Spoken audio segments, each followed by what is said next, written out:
Hi, my name is Kowalik. I'm a research scientist at NCSA, University of Illinois. And I'm here to talk about a project called Wholetail and how we use FuseFilesystem to sneak that data into containers. So quick outline of my talk, I'm going to give a brief introduction of the Wholetail, what motivates us, what's our vision. I quickly compare with existing solutions that could be used to solve that particular problem. Then I'll give our overview of our architecture and focus on how we use FuseFilesystem in our work. So, as an intro, Wholetail is a project, DIBS project, which is basically data infrastructure building block, NSF program called Campus Cyberinfrastructure Data Networking Innovation Program, and DIBS are meant to create a software that is going to be reusable for other projects. And this is what we are trying to do, create a software. There's a distributed team of people from 5 different institutions, University of Illinois, University of Chicago, UCSB, University of Texas from Austin, and University of Notre Dame. And in one sentence, what we're trying to do, we're trying to blur the distinction between the data, code, and scientific paper. And we strive to do that in a way that would allow us to capture the provenance, like the origin of the data that was used in a scientific product, and also allow other people to easily reproduce the results. We're also trying to make it easy for people to take those blocks, like data and code that was used for a given scientific research, and reuse that in a creative way for a different research. So the motivation that drives us is that many scientific experiments these days, they're not easy to reproduce, or they're not easy to be verified. Like, take a random research scientific paper and try to recreate a plot, even if the data is there, attached to the paper somehow as a CSV file, for example. It's not always easy to just get the same results, not even to create something new, but even to get the original results.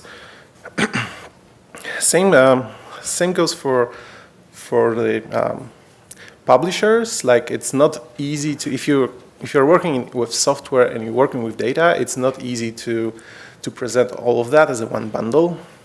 Like, these days it's easy to, for example, attach small data to the research paper, but if you have something large, let's say of terabytes or gigabytes of data, it's fairly difficult.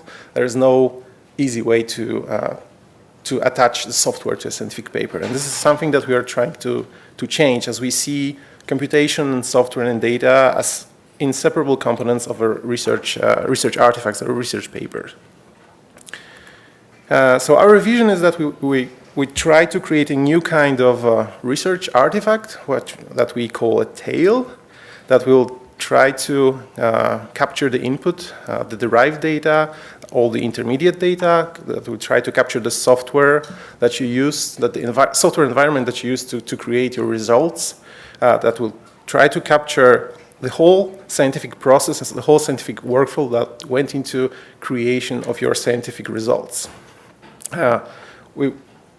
We wanted to make those objects publishable, like a scientific paper, so we will try to assign them DOIs, which is a unique digital object identifiers that will create a permanent links for your work, for your tale. And we would like to use existing cyber infrastructure and existing tools that are up there to create that, to basically build our work on existing software and existing solutions. So, in a gist, tail, so our research object is a combination of a software environment, which we call front end, the data that is used in that particular research, and we bundle that app in a form of a container. Right now, the most prevailing technology, containerization technology used out there, is just Docker container, and we are in Wholetail, we are using that. So, are there any other projects that are trying to do similar things? So one very well-known project is a binder, which basically allows you to push your data and push your software into a GitHub repository, and just with one click of button convert that into a running Docker container somewhere in the cloud.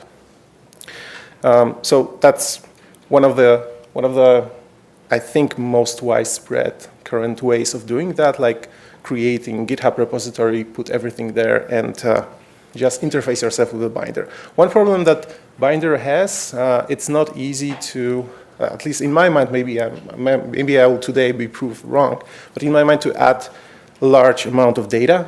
Like if you like to reuse somebody else's data of order of gigabytes of terabytes of data, it's not easy to bundle it all up into a Docker image. And Wholetail is trying to solve that, although we are using very similar technologies to Binder Hub itself. But it's a cloud solution. It's a software that you can use, that you can install on your own hardware, or if you have, like, for example, open cloud running at your institution, that's Binder is something that you could use. On the other end of the scale is something called Swan. It's a solution based on also on a Jupyter Hub, I think heavily modified Jupyter Hub, developed at CERN. I say that it's on the other end of the scale because it's backed by, from my point of view, by unlimited amount of storage and by unlimited amount of compute. Like the budget of CERN that goes for that is nothing that we could match. So, however, that they also provide a similar functionality. So they allow you to create your custom environment. They allow you to share those custom environment with other researchers, and then in those environments you have access to all the data that the CERN has, which is a lot. But what we are trying to achieve is something closer to Binder, like create a lightweight software that you could install on your premises. But what we are trying to do is also we are trying to tackle the problem of getting data inside. That's the main driving force here. So we took we looked at the existing software that's available that could help us to create a platform. And here I'm showing every open source project that we are using inside a Wholetail. On the left-hand side, there are the Python projects. So for data management and creating as an API platform, you're using Girder, which is an excellent software written by Kacper. For scheduling tasks and running batch jobs, we're using Girder Worker of combination with Celery. We also have our own implementation of the WebDAV system based on the WsgiDAV, which is an excellent, very fast, lightweight WebDAV server. We interface with Mongo library through PyMongo. We're using fusepy to create our own custom Fuse file system. And there are on the right-hand side, there are additional projects that we use for proxy, for reverse proxy, Docker, of course, Terraform for automatic deployment, Ember.js to create our own user interface. And as an example of existing Cyberinfrastructure we are not running everything in commercial clouds. We are using national science and engineering cloud called Jetstream, which runs on supercomputers here at Austin and the University of Indiana. And basically, if you are associated with any public institution in the US, you can easily get resources there. So the architecture for the Wholetail right now looks like that. We have a proxy layer and a couple of services that are running in the cloud. So there's our custom user interface. There's a metadata and API framework, Girder with MongoDB, our own file system, WebDAV file system that's integrated with Girder, Celery jobs that we are using to spawn containers in the cloud, and a couple of additional auxiliary services like the Docker repository that we cache intermediate Docker images and some small amount of storage. The tail, in like diagram of the tail, a running container looks pretty easy. So there's the execution environment, which is basically a Docker image that you instantiate.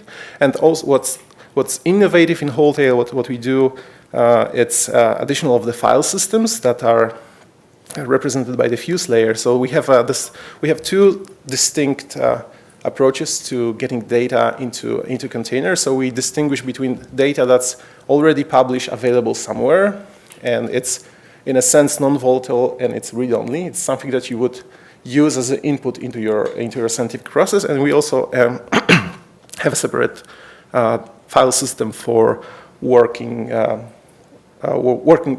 directory where you keep things like notebooks or our Markdown notebooks.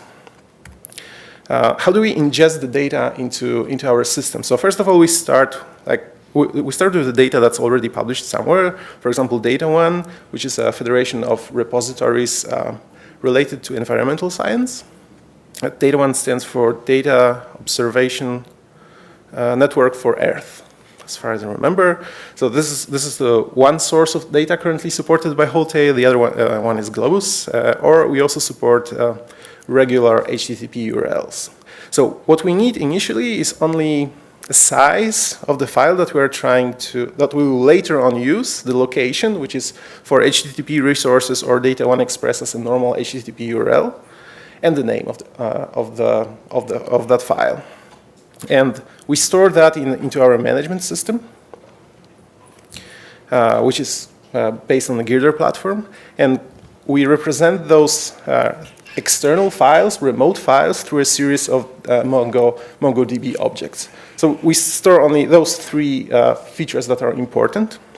So once we have that, Girder itself has a notion of files, folders, but it's just a representation of the database objects. They are not physical files, just a virtual representation of objects in the database. Once we have that, it's easy to create a structure out of it, like create a folders, create a files. And once we have that relation between database objects, we can wrap that up in a Fuse file system and take that Fuse file system and mount it into running Docker container. So just a brief introduction to Fuse. What's a Fuse? Fuse, it's a file system in user space. It's a very thin layer between a kernel that's running on every machine, and there are two components: Fuse kernel module that allows you to talk to the internal virtual file system of the kernel, and the libfuse, which is basically the interface to that module that you link to your own program. And what you need to do in order to create your own file system is basically define basic operations, like what happens if a user program calls open on a file, what happens when user program calls read, link, creates a symbolic link, creates a directory, and so on. So very basic operations that can be performed on the file system. And conveniently for Python, there's a very nice wrapper around that C library called fusepy, which we heavily use in our system. Here, I would like to show an example of just one particular method from our custom file system using Fuse. So what happens when a user calls on our file system? What happens when a user calls read operation, like tries to read some bytes from a file? First of all, we translate that particular path that user calls into an object in our database. So this is the first step. The second step is we actually download that file. In that particular example, we are just using bare requests. This is a very simplified version of the file system, but this is the moment when the actual transfer of the data happens. Only when the user calls read on a file, we fetch that data. Then we store that data locally, and we proxy the bits using regular read. That's just a regular method from Python. But what does the introduction of the Fuse file system gives you? So first of all, in the requests, you're authenticated. You can see that the request is called with the header, which contains a Girder token, basically contains information about the user. And that happens on the file system level. In the container that I'm running, for example, in Binder Hub or on our system, I'm just regularly, it's using a user that's called Jovian that has some UID, but it's not me as a researcher.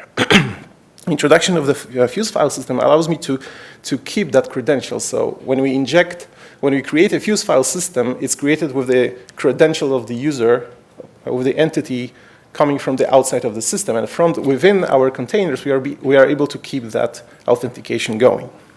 So this is one possible one advantage of using Fuse file system. The other one is you can collect statistics. You can see that, for example, this particular file was downloaded 100 times. So maybe you can cache it. That's going to make your system more efficient. But you can also report that statistics to the owner of the file, like say, hey, there's a bunch of archaeologists downloading your files all over. Maybe you would like to start a collaboration with them. Secondly, you can track provenance even on a byte level. I can say that the user who opened that file read 10 bytes from the beginning of that file and 10 bytes from the end of that file. So that high granularity of tracking that you are able to achieve using FuseFileSystem. So as an outlook, I would suggest if people are interested in the project, go visit our main web page, but also our documentation where we have a roadmap of the features that are coming. I'm gonna try to show in 5 minutes the demo of our upcoming new public release. And if you're interested in the code, everything is publicly available on our GitHub organization on GitHub. So without further ado, let me go to the wholesale system. So the dashboard is something that we wrote almost entirely from scratch as the user interface to all the infrastructure and backend API that we have. And when you log in, you're initially greeted with the example tails that we already have in the system. I'm gonna try to launch a couple of them, like one of the Jupyter Notebook and one with RStudio. So we can see that I clicked on things that resemble, hopefully they're gonna, in the future, resemble more scientific papers. And they're, on the right-hand side, they're initiating. In the meantime, when the containers are launched, I will try to show you how to add external data to the system. So we have, as I mentioned, we have the notion of read-only data and your home, where you can do as you please. You can create the data and delete data and so on and so forth. But the data is something that's non-volatile. So we can try to register a data in wholesale. So as an example, I will use just a random image from the internet. And you can see that I can provide the HTTP URL for it. Click a search here. So the system, if you input a reference URL or URI, here the system will try to scout all the available data providers that we currently have registered in wholesale, which is, as I mentioned, Data1, Globus, and regular HTTP requests. As you can see that it found something. The DOI is unknown, but there is a URL that can be registered, and the file has particular size. So I could hit register. Oh, of course, during live demo, there's always a problem. Oh, yeah. Let's do it once more. Remove.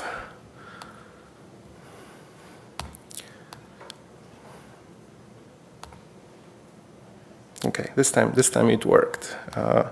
Yeah, so it popped up in my system. It registered a file that has 163 kilobytes. And what I can do is I can create a tail out of it. So let's say that I would like to explore that file using Jupyter Notebook. I can look at the files that are already registered. I can take that one file. I can take some folder that was already there. And I can launch a new tail. So while it's starting, in the meantime, we can look at the tails that I instantiated while going to the system. So in order to make our user interface look nice, we are using the iframe functionality for both Jupyter Notebook and RStudio. So you can see both the home directory here, data that was associated with that particular tail. I can go to my SciPy demo maybe. And yeah, so this is a plain Jupyter Notebook where the data is the JPEG that I registered a minute ago and some folder. And when I click on it, that's the actual moment when the transfer of bit occurs. Before that, before I click on that file existed only externally to wholesale. Only after I performed the first read, the file was actually downloaded and used on the system.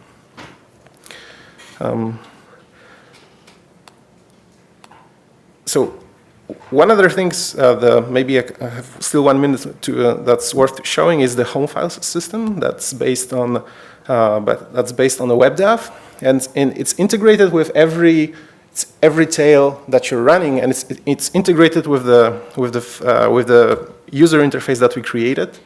So when I create, so if you go to run here, Go to home. I can create a new text file.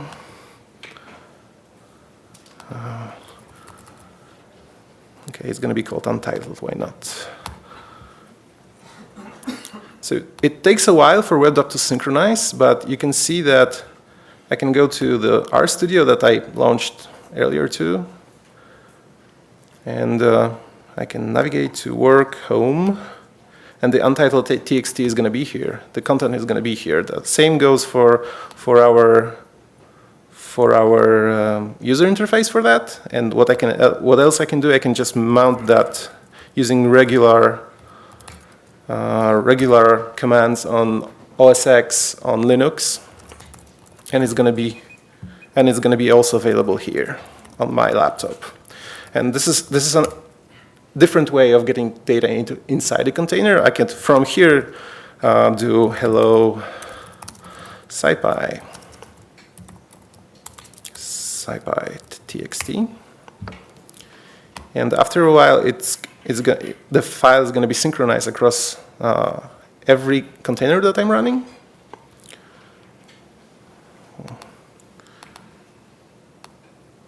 Yeah, SciPy text. So this is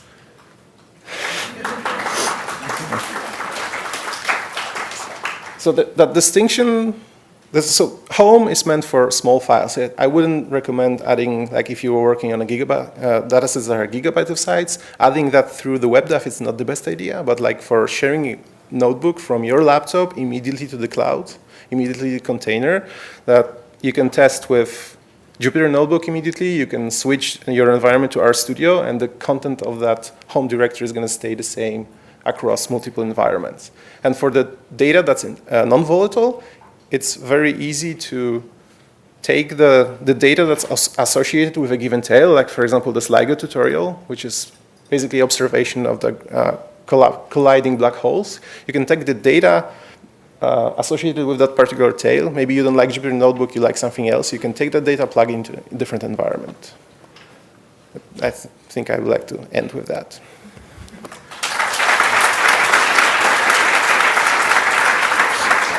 Thanks for that great talk, including the bravery of the live demo. The errors of the pedagogy is what we always say. So working through that is an important part of the presentation. You built that in, right? So are there any questions? Anything you want him to live demo? Great, I'll start back there. Maybe we can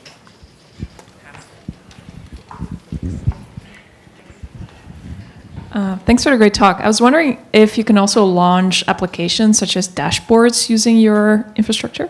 Yes, so there is currently for environments that we support, let me show you. As an example, we have only 4 right now, but it's easy to add new ones. And the only requirement for the Docker environment is that it exposes one port and it's somehow accessible through the HTTP requests.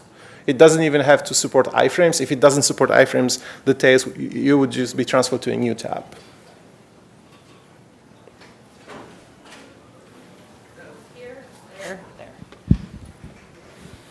I'm wondering, after you register your data, if you decide to move to a different directory, what happens? So that's the beauty of representing that as a database object. It's totally separated from the actual data. So I can go to the data directory, like I registered that file. I can create a folder, like move them around, let's say. So I can move to, let's go to, yeah, somewhere. Okay, sorry, okay, maybe I'll do it from home. So let's create a folder here. Test folder. Yes, it's live demos. Yes, it's like the operation I perform here are done on a database object, so you can easily rename those files, move them around.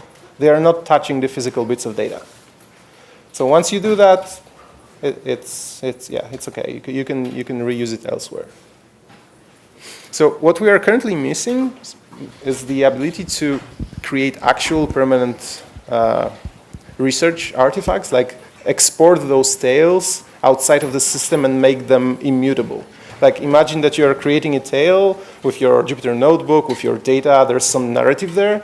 The end goal of the whole tale is to take that and publish it as a paper. So that's on our roadmap. It's not available as a functionality just yet. And hopefully at some point in the future, so we're also trying on serializing that, like creating a standard. Hopefully at some distant future, we'll be able to, for example, take the tale and run it on a binder hub. That would be amazing. Yeah, so it's kind of related to what you just answered, to be honest, but, and thanks for the talk, it's really exciting. So if I download a tale, what exactly do I get? So we are working on a format. Right now it would be a bit of JSON and some zip files. But it's still fluid at this point. We're trying to create something that would be easy and portable.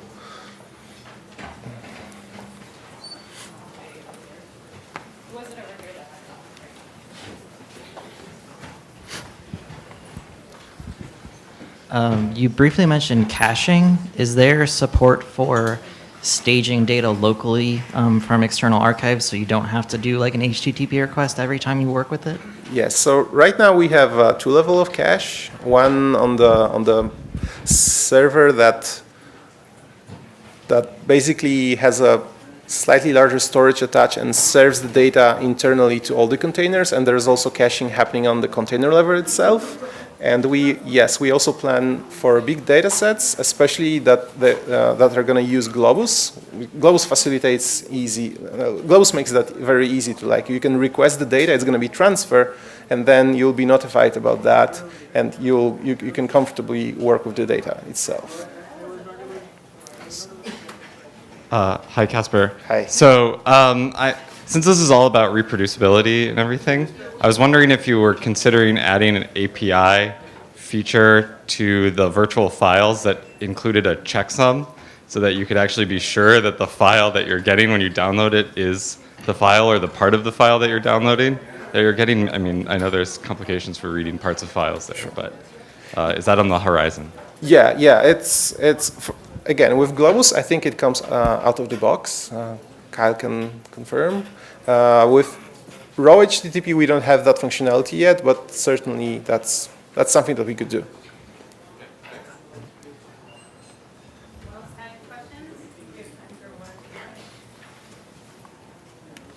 All right. So I'm trying to think of this back, probably take a few steps back here, and I'm trying to think of this from the perspective of what Docker is for. So in Docker, you can create a Docker container that can have some data stored in it. Usually it's a small amount of static data, right? And so that's not what this is covering. Then with Docker, you can run a container and pass in parameters in which it could say, hey, I want you to read in data located here, and you set it up so it's a shared directory or something like that. Would I be right in saying that this is basically trying to automate that, like simplify that process and make it so that it doesn't, not even data that's sitting on your own directory or something, it's data that's just accessible to anybody anywhere? Or so we are not trying to make the data part of the Docker image. That's something that we are actually trying to actively avoid, because that fuse file system is something that both the home directories and the non-volatile storage, it's something that you could easily mount on your own local machine. right, I'm not saying make the thing part of the Docker container. That was the first one I said, that's the static data. But you can run a Docker container with an argument to it. Mm-hmm. You could say, go use this data here. And usually when you do that, you have to set up some really complicated bunch of arguments, and you have to set up weird, like shared, export and stuff. Yes, exactly. So you're basically trying to simplify that. Yeah. As a byproduct of the whole tale, we're going to simplify that. Yes. Okay. All right, why don't you unplug and Bihan come up, and we can have one more question while we're doing the computer transfer. Any other questions? Good talk. Got everybody? Oh, great. Okay, one more here. You can answer on the fly. Hey, this will be a quick one. I know Zenodo is becoming pretty popular for people, not only software, but for data. Mm-hmm. So right now, that's not one of your supported databases. Would somebody just interact with that as like a regular HTTP? And is there any plan to do more? It's like I think 3 days ago, we got a user request for that, and yes, we will. Cool. We'll work on Zenodo and fix it. Cool. Thanks.